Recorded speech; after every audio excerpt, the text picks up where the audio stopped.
Thanks for tuning in to Ag PhD. I'm Brian Hefty. And I'm Darren Hefty. Thanks for joining us today. You know, it's the end of the season for some crops, but for others, it's the beginning.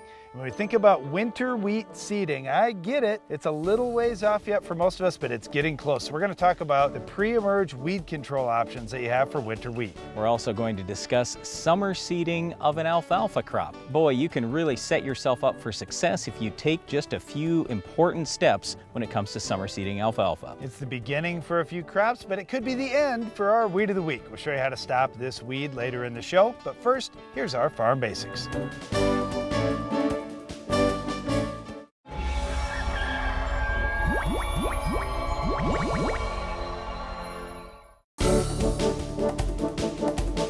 About 10 or 11 years ago, when we started doing a bunch of tiling on our farm, we were using these little slide rules to try to figure out, well, what size should this line be and how many gallons of water are we talking and everything else. And we thought, boy, this is kind of complicated.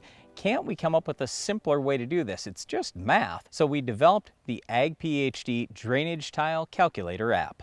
You mentioned what a pain it was using those slide rules, Brian. We just flat forget them, and you get out into the field and you're like, oh man, and then you have to start trying to run numbers in your head, which you can do, but it is a little bit complex. So having an app right on your iPad or right on your phone that you've always got with you is so handy when you're going to figure out a variety of things, because it's not just, well, how big a pipe do I need? There's a lot of other things you got to figure out too. Well, one of the things that you have to figure out in your head in advance is, what kind of drainage coefficient do I want? Do I want to get rid of a ½ inch of water per acre per day? Maybe it's 3/8 of an inch, maybe it's a 1/4 inch. So that's the one thing you've got to plug in that really is up to you. It's your discretion what you want. So on our farm, for example, I just say, boy, we don't get a lot of rain, 20 inches a year, maybe 24 inches a year, and that includes the snow. So do I really need to get rid of a ½ inch? No, in most cases a 1/4 inch or 3/8 of an inch, but you might be in a really wet area. It's up to you. But that's the first thing you're going to need to plug in when you start trying to figure out, well, what size of line do I actually need? The other thing is the slope, and as you move across your field, some areas are going to have more slope to work with, others are going to have less, and this is really going to impact what you choose for tile size down the road and then how you're going to lay things out for your field. The app can actually do quite a few things. You can figure out, well, how much tile in total do I need? What size line do I need? How big of a pump size do I need to pump out a certain amount of water across my particular field? So you've got a number of different things that you can use. And again, we developed this just to make it easier for anyone to install drain tile and for anyone to figure out, well, how much can I spend? How much do I need to spend to fix my problem on my farm? So if you're out in the fields or having a discussion with your brother or partner on the farm operation about improving drainage in certain fields, the AgPhD Drainage Tile Calculator app is a pretty handy tool for you to figure out costs and exactly what you're going to do in that project. One other thing you may be talking about on your farm is our Weed of the Week. Can you identify this week's weed?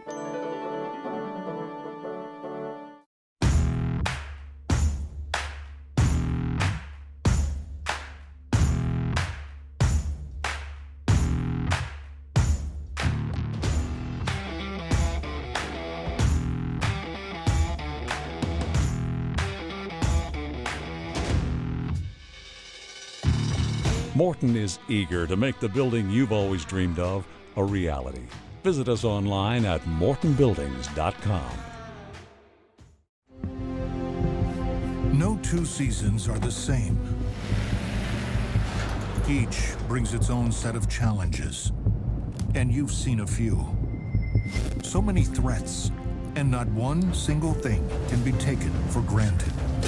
In the fight against the unpredictable, the ACCELERON portfolio provides coverage on 4 fronts: fungicides, insecticides, nematicides, and bioenhancers.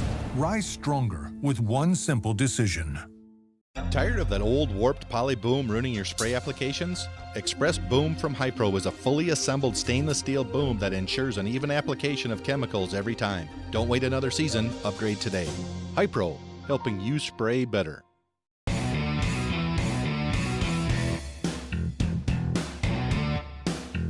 Leading the charge in strip tillage for more than a decade, the Soil Warrior brings the future to your farm today. The buzz on this line is probably the best in 10 years, both in soil and in the plant. Joe, you've been doing this for a while. What's your take? Well, Don, you take a player like High Energy N, 3 forms of nitrogen, plus sulfur and iron with slow release technology, he's making plays all season long. Oh, look at his numbers. He's getting it done. But don't forget about end response. This guy's designed for a quick release nitrogen. It's looking like another championship season for AgroLiquid.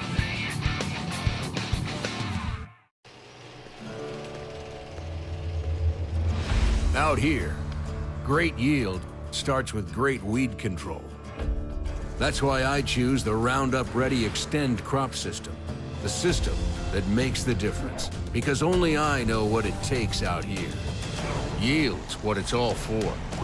But keeping my fields clean all season, that's what it's all about. This is my field. Today we're going to talk a little about summer seeding alfalfa. I don't think we spend near enough time on alfalfa here on the show. It is one of the most popular crops in the United States and really around the world. Well, when we discuss summer seeding, the first thing that I'm thinking about, other than drainage of course, is fertility for me. The crop needs a tremendous amount of fertility, especially potassium, over the life of that stand. So let's say you're going to leave the alfalfa in 4 years. What I want you to do is go to the AgPhD fertilizer removal app and add up how many tons do you expect to raise over all 4 years. You plug in that grand total number and you will see how many pounds of potassium you're going to remove from the soil. It is a crazy amount. Also, phosphorus. Look at the P, look at the K, and then also consider the boron as well. So those are the nutrients we wanted to focus on today. So often people will use manure ahead of planting their alfalfa just because, well, I'm going to get a whole big load of fertility out there, and typically it's at a fairly low cost. That may be one way to do it. In fact, I know of a hog producer that says, man, alfalfa is the best crop for extracting the highest number of nutrients out of my soil. It works good in my rotation with manure.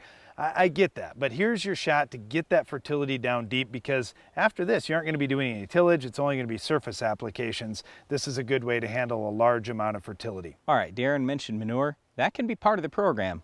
It's not going to do it entirely though, and here's why. Because if you put on some ridiculously huge dose of manure up front, how much salt did you put out there? If you have excess salt, that's a real problem for alfalfa. Alfalfa does not like very high salt levels. So use manure as part of the program. Darren also mentioned putting fertilizer down deep. Well, with boron, that's leachable. So you can actually put a little bit of boron on every year, but with P and K, if you're in a heavy soil, well, P and K aren't going to move down well in a heavy soil in a relatively arid part of the country like ours. So you've got to put that P and K out up front, and here's what I would encourage you to do. Consider putting on a 4-year dose 6 to 12 inches deep in the ground. And you say, what? That's a lot of money I got to invest. Well, again, let's just look at how much fertilizer you're going to pull from the soil over the next 4 years, and all I'm asking you to do is just put back what you're going to remove for the next 4 years. And the reason why you want to put it deep is that's where the plant can get it. The plant's not going to get it very well if it's laying on the soil surface. Phosphorus isn't going to move down in the soil. Potassium will barely move down in the soil, and it takes a lot of moisture to get those nutrients in. Well, where's your moisture? Well, it's 6 to 12 inches deep. So put that fertilizer deep, put it on up front. The other big thing, Brian, that needs to be addressed up front is modifying soil pH. If you have a low soil pH, alfalfa just does not produce well once that pH drops really even below the upper 6s. So we need to get our lime out there in advance, and for some of you that means doing it at least a year before you're going to be doing alfalfa. If you're in an area that gets lots of rainfall, you've got a good highly available source of lime, you may get away with putting it out there right now and then seeding the alfalfa not long afterwards. But we got to get that pH up if we want our alfalfa to yield, and this is something that has to be modified now because you got a few years before you're really going to be able to take big steps to modify it again. The next thing we'd focus on is weed control. A half a gallon of Eptam is the best thing you can do. That is just old Eradicane without the corn safener, so it's a product that's been around a really long time. But when you take Eptam and instantly incorporate that, boy, it does an excellent job in terms of weed control. It's the best and safest pre-emerge herbicide we know of in alfalfa. So this could be a great program, get the fertility out there, then put the Eptam on and till it all in. That could move stuff down a little bit deeper into the soil for you, your final tillage pass with that Eptam. And you should probably double incorporate that too, Brian, if you want it to work 100%. Usually when we talk about seeding a crop, we talk about, hey, invest in seed treatment. You know what, with alfalfa, we don't see as much of that other than inoculant. You definitely need that. And then maybe consider some of the new seed treatments out there. But when it comes to diseases and insects, we're usually much more concerned about those post-emerge than we are pre, especially when you're seeding in the summer, usually the driest time of the year. The other question we get a lot is, should I put a nurse crop with my alfalfa? In general, we would recommend no. Now, there are certainly some soil types and different areas of the country where it may be a good idea to do that. However, once you put that nurse crop out there, like say it's oats, for example, well, if you're going to use Eptam down pre and you want to control all your weeds, it's not going to work so well with that nurse crop because it's going to control the oats for you too. So if you're going to do that nurse crop, it's going to change things for you and you're not going to have as many options for weed control. We'd strongly recommend straight seeding the alfalfa if at all possible. Well, once again, there are a few steps that you can take to make your alfalfa better, more successful, last the winter, last longer. Again, I really would encourage you, focus number one on that fertility side. Get that pH right, get plenty of P and K out there. Don't forget about boron and some of the micronutrients as well. One other thing to keep an eye out for when you're out in the fields or just anywhere around your property is our weed of the week. We'll show you the importance of this tough weed and where you may want to control it later in the show.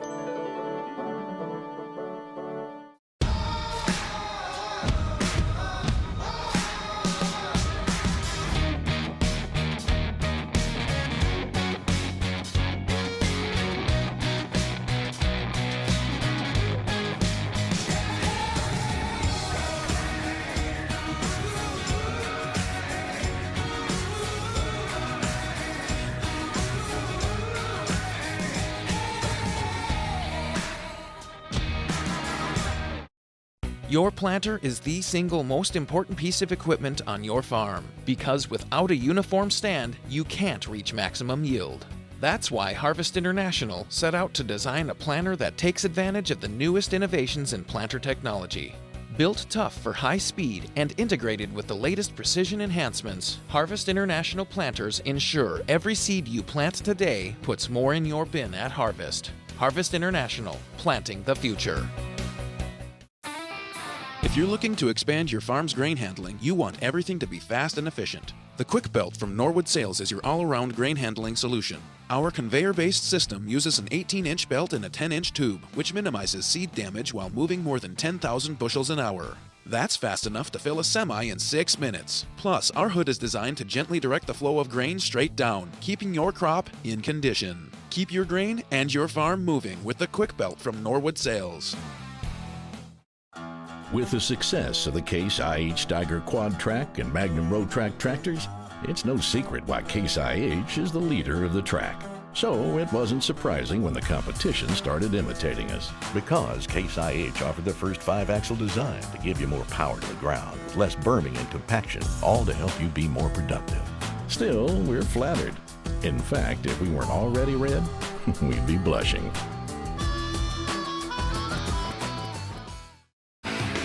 At Estes Performance Concaves, we know how valuable your time is at harvest. That's why we designed the new XPR concave system. The XPR system is the #1 performance concave system on the market, surpassing the rest in both speed and efficiency, ensuring every last grain from your field gets into your tank. Plus, XPR concaves work for all row crops. No more changing concaves, meaning you have less downtime. Take back your bushels this harvest. Get Estes Performance Concaves in your combine today.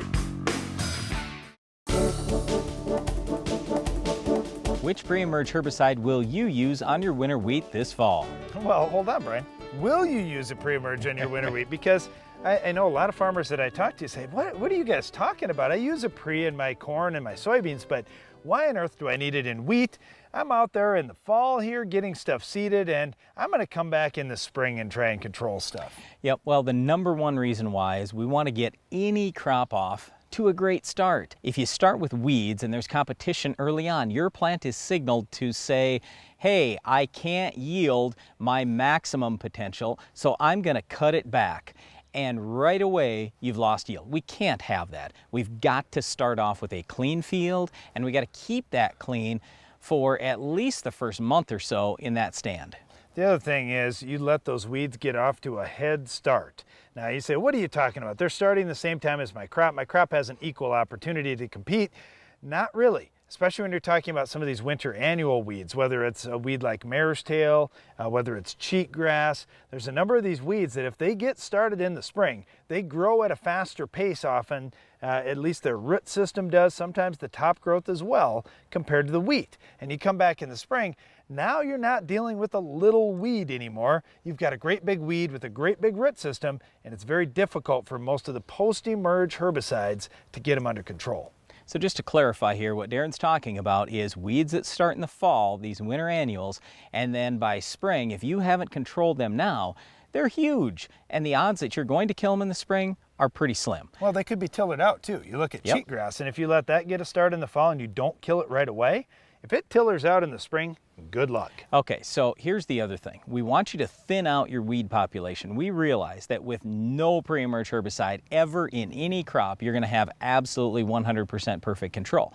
But if you can thin out the number of weeds there, well then it's a lot easier to kill any remaining weeds that are left when you have to spray post-emerge. Well, you hit it. If you're used to just spraying one time post-emerge and you say, okay, well, hey, I already sprayed. I sprayed this pre-emerge herbicide out, I should be done. You're not going to be done. You got to set your expectations correctly here, where you just wiped out the first flush and you wiped out a lot of the toughest weeds. Now we're going to come back and clean up whatever's left so it doesn't go to seed and so it doesn't hurt the yield of our crop. So plan on it being a two-pass approach if you want the best control and the best yield.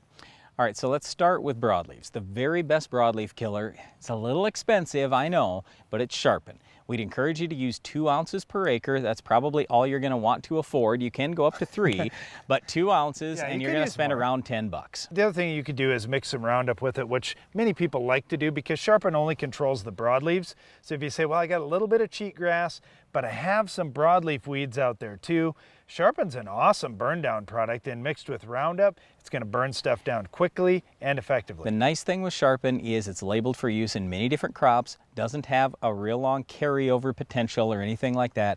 So you put that Sharpen down in the fall, you're probably going to get a month, maybe 2 months worth of residual out of it, and that's really going to control a lot of your tough broadleaves, things like kochia, water hemp, lamb's quarters, pretty decent on mare's tail, so it is a real good herbicide. Yeah, when it comes to broadleaves, that's really your best choice. When it comes to grasses, you've got a number of different products you could choose from. Let's start from really the low end of the spectrum in terms of price with a product called Prepare. Yep, you can use 3/10 of an ounce, but a lot of times we find people are using 2/10 of an ounce, especially if that soil pH is above 7. Prepare is going to be more active in higher pHs, and that's why guys are cutting that back. You're talking only $3 or $4 an acre for 2/10 of an ounce. So it is not much money at all. It's going to suppress a lot of broadleaves, going to suppress grasses, even cheatgrass. Again, not going to be 100%, but it's definitely a great helper and a great value at $3 or $4 an acre. Now keep in mind, it is an ALS product. So if you've got ALS resistant weeds, it's not going to do a great job on those, but there are a ton of weeds out there that aren't ALS resistant, and it's got really nice activity on them. When we look at most of the other grass killers for things like cheatgrass, they are ALS products. These things have residual, and in some cases longer residual than I would like. Outrider's probably the best one on cheatgrass, but it's got a tremendously long residual. So you're not going to plant a normal corn or soybean crop the following year or anything like that. You also have PowerFlex. It's on the other end of the spectrum where it has the least amount of residual, still good, but the least amount of residual. It's maybe not quite as good as Outrider, but pretty good.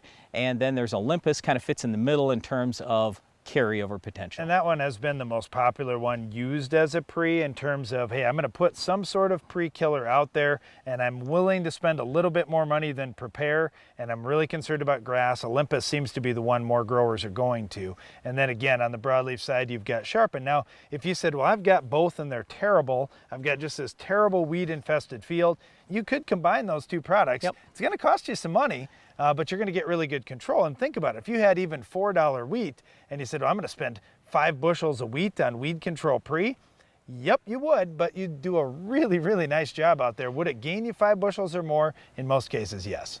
Well, once again, we would really encourage you to consider using a pre-emerge herbicide this fall before you seed your winter wheat. You're absolutely going to get some weed control out of that and get some good residual for a while to thin that weed population out. It should lead to higher yields on your farm. One weed you may see when you're out there is our Weed of the Week. We'll show you how to control it coming up next. The Weed of the Week is brought to you by Corteva Agriscience, Agriculture Division of Dow DuPont. Finish the fight against tough weeds with the Enlist Weed Control System.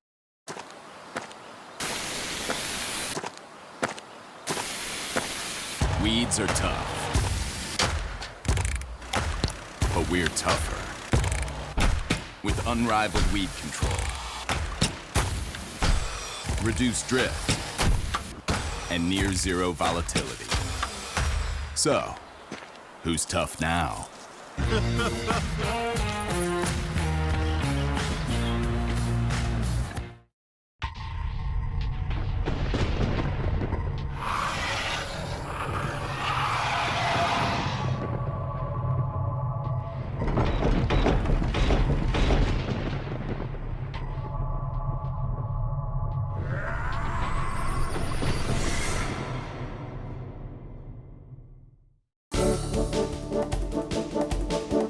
Our Weed of the Week is a perennial. It's hoary vervain. It's really a short-lived perennial, and it's not the most hardy of plants, so it's one that probably isn't going to spread. So when we say Weed of the Week, yes, we're focused on this particular plant growing in areas where it's not supposed to. Now, a lot of times it ends up being in a grassy area, and you say, wow, I just want to have beautiful grass here. I don't want other plants creeping in. If you find hoary vervain out there, you're going to see these purple flowers. It's actually a wild flower, and it looks kind of nice. You could dig it up and put it into your landscape, or you could just kill it if you want to with some 2,4-D or dicamba, something like that, or grassland would be another product that would get down into the root system well. But let's be honest here, I've got some hoary vervain in my landscaping around my house. It's pretty, and it really doesn't spread. I'm not too concerned about this weed. There's one other weed that looks kind of like it though. It's blue vervain, and that's not a real big issue either.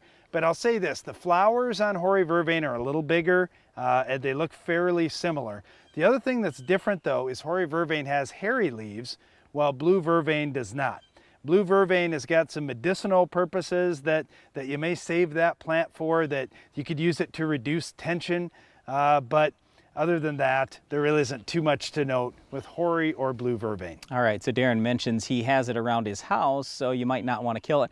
Well, we talk about this all the time here at AgPhD. A weed is just a plant that's out of place. It's just like when we talk about corn. We talk about how to control volunteer corn. That's the worst weed you can have in soybeans, weed for weed. Well, I want to raise a cornfield, so we also talk about how to raise good corn. Then we talk about how to control it. So any plant we're going to talk about how to raise, we also want to talk about how to control that particular weed. Darren mentioned 2,4-D, dicamba, and grassland. Just so you know what grassland is, that's a combination of Tordon and the new 2,4-D Freelex. That's 2,4-D choline. Freelex is that product that doesn't have all the volatility and drift of the old 2,4-D, so we'd really encourage you to go that way. Just straight Tordon is excellent and has tremendously long residual on this weed, but otherwise, again, I'm probably just going to lean toward Freelex to control hoary vervain, or at least burn the top growth down, and that's generally speaking good enough. If you need to kill the root system and all, that's where you got to go grassland or straight Tordon. That's all the time we have for our Weed of the Week, hoary vervain, but Iron Talk is coming up next. Are you looking for an easy way to apply dry powdered products to your stored grain? Do you want to use the applicator recommended by industry leaders for products like Diacon-D and other dry powder products? Changing Time CT applicators successfully apply a diversity of products quickly, easily, and accurately. The innovative CT applicators are designed to give you the most accurate application of products such as talc, inoculants, fertilizers, and other dry products. For commercial use or on the farm, you need the applicator industry leaders are using. CT applicators for the changing times. Out here, great yield starts with great weed control. That's why I choose the Roundup Ready Extend crop system, the system that makes the difference. Because only I know what it takes out here. Yield's what it's all for. But keeping my fields clean all season, that's what it's all about. This is my field.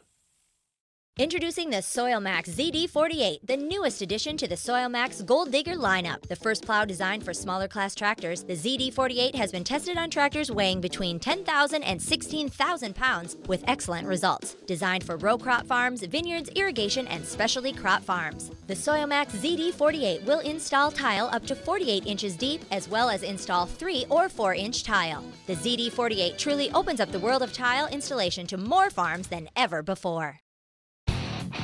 Let's take a look at our picks for the championship seasen. We've got 10-34-0. No. I don't want to talk about them. I want to talk about this Agro Liquid team. Take a look at this lineup. They got it all. The talent, their players can meet any challenge on any field. The coaching staff, the best I've seen. So that's your pick? No discussions? Nope. Agro Liquid is the team. They're going all the way to the championship. Are you looking to make a career in an ag-related field? The Responsible Nutrient Management Foundation is pleased to offer a $2,500 scholarship for students enrolled in an agricultural program for the 2018-2019 school year. The goal with this scholarship is to further the education of students who understand the importance of proper stewardship and responsible nutrient management for agriculture and society as a whole. To learn more and apply, visit rnmf.org/scholarship before October 15th. Iron Talk is brought to you by Case IH. With the success of the Case IH Steiger Quad Track and Magnum Row Track tractors, it's no secret why Case IH is the leader of the track. So it wasn't surprising when the competition started imitating us. Because Case IH offered the first 5-axle design to give you more power to the ground, with less berming and compaction, all to help you be more productive. Still, we're flattered. In fact, if we weren't already red, we'd be blushing.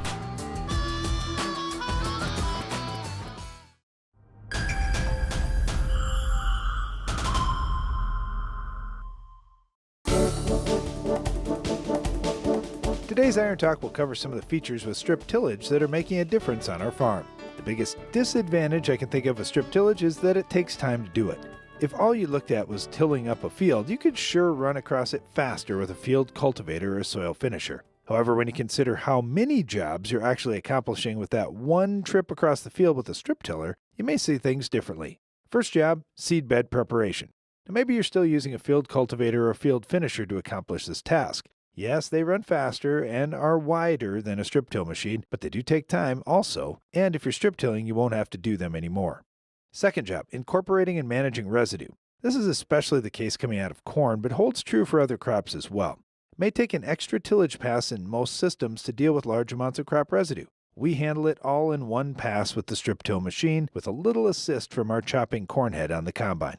The third job, placing fertilizer. Where broadcast fertilizer is done, you'll notice a huge improvement in the efficiency of fertilizer when you place it directly beneath the crop with strip tillage. What's neat here is that strip tillage machines are adjustable. The fertilizer can be spread throughout the zone of tillage or placed in a concentrated band.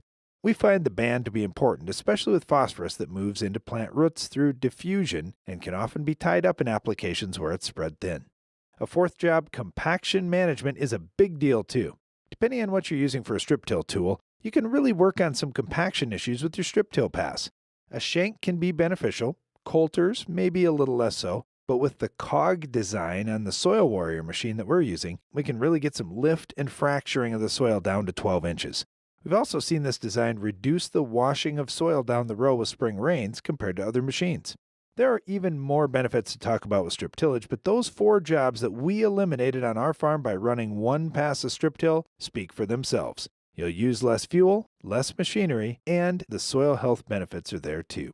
That's all time for this week's Iron Talk, and now back to the show. That's all the time we have for today's show, but before we go, we want to invite you to subscribe to the new AgPhD magazine. It's called AgPhD Insider. You can get a lot of great agronomy information and a whole lot more. Just check out agphdinsider.com. And don't miss the next AgPhD TV show. We'll have another Weed of the Week, Farm Basics, Iron Talk, and a whole lot more. I'm Darren Hefty. And I'm Brian Hefty. Thanks for watching AgPhD.